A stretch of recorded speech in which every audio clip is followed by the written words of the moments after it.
American audiences may not realize just how much of a big deal you are. I mean, you have a Michelin star restaurant, you've got culinary schools, you are a huge deal. How did you get involved with the Great British Baking Show? Well, before I was on the Great British Baking Show, I was on the Great British Menu. It was a television program called Great British Menu, which was a competition for top chefs and top restaurants. And I did that for 11 years. And so I had done an awful lot of eating very good food. And they each cooked, every one of these chefs would cook a 4-course meal, and we'd have 3 of them in the morning and 3 of them in the afternoon. So that was much more difficult than eating cake. People think, eating so much cake must be exhausting. But, you can taste the whole of a cake in a teaspoon. You can get, in 1 teaspoon, you can get the cake, the filling, and the icing all in one mouthful. Whereas if you've got a chef doing a main course, and he will have, a main, say, a piece of fish or something, and then it'll have a sauce on it, and it'll be accompanied by some kind of vegetable, and then there'll be there'll be drizzles and foams and God knows what else. And this will happen for the first course and the main course and the dessert and the savory. So it's, to me, the baking show's a holiday after the Great British Menu. And I think I got the job because the boss of Channel 4, who did both shows, wanted me to move from one to the other. So she did. She fingered me. That was good. and then of course, Paul used to do the Great American Baking Show before Roku had it, and I didn't, because they always had an American judge. Then they decided to swap and have 2 British judges. So then I muscled in. So that was good. And honestly, I prefer it that way. Yeah, bring the show to America, but I need my British judges. I need that. Good. Well, I'm glad of that. So speaking of the differences, what would you say the differences are now that you are part of the Great American Baking Show? What are the differences between the two, would you say? Excluding the celebrity aspect of it. But yeah. The Americans and the British. Do you know, there's much less difference than I thought there would be. When somebody first suggested to me, you ought to have a look at the Great American Baking Show, I thought, no, it'll be awful. It'll be like, I'd seen lots of American competitive shows where the competitors are so competitive and they're so in your face and they're so determined to win, and they're quite up to sabotaging their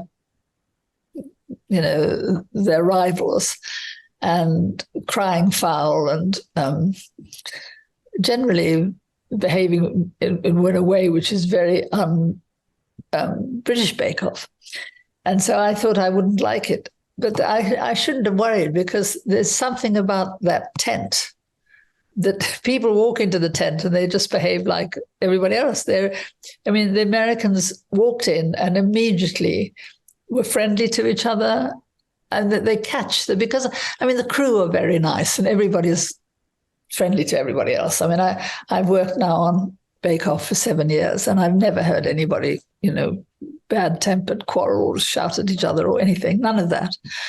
And I think I think it's probably because anybody who applies to go on to the Great American Baking Show will have watched the British Bake Off. And so they have a very good idea of what it's like. And they adapt, they just adapt. They just are nice people. And I must say, I was surprised because they're every bit as nice as the Brits. It's been fun. I love that. And it's true. I think, for me personally, and a lot of people I've spoken with, we watch Great British Baking Show because it feels like a warm blanket and like a warm hug. And it's like, we don't have to see people be mean to each other. We just want everybody to be nice to each other, because you're absolutely right. Most reality shows are that. So I love that. I love that. Yeah. But that's exactly what the baking show is like, and the American Baking Show. Mm-hmm. And it's really important that that it is.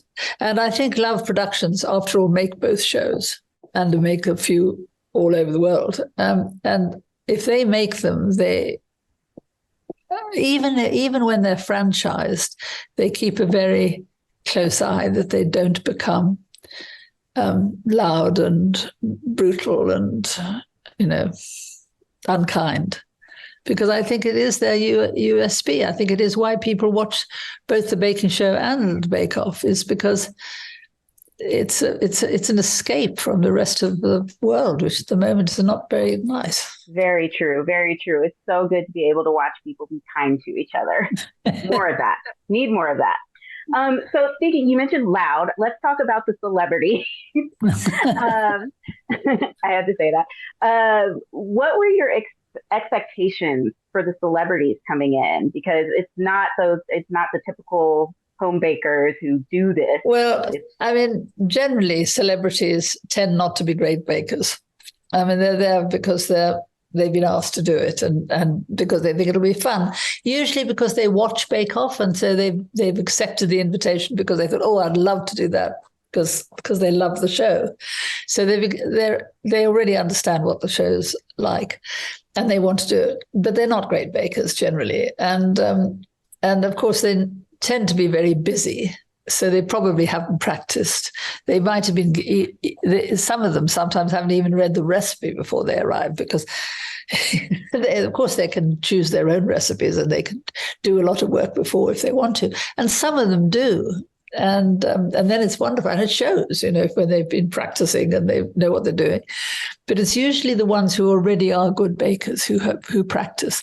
The ones who've never baked think this is no time to start. They'll start on the show.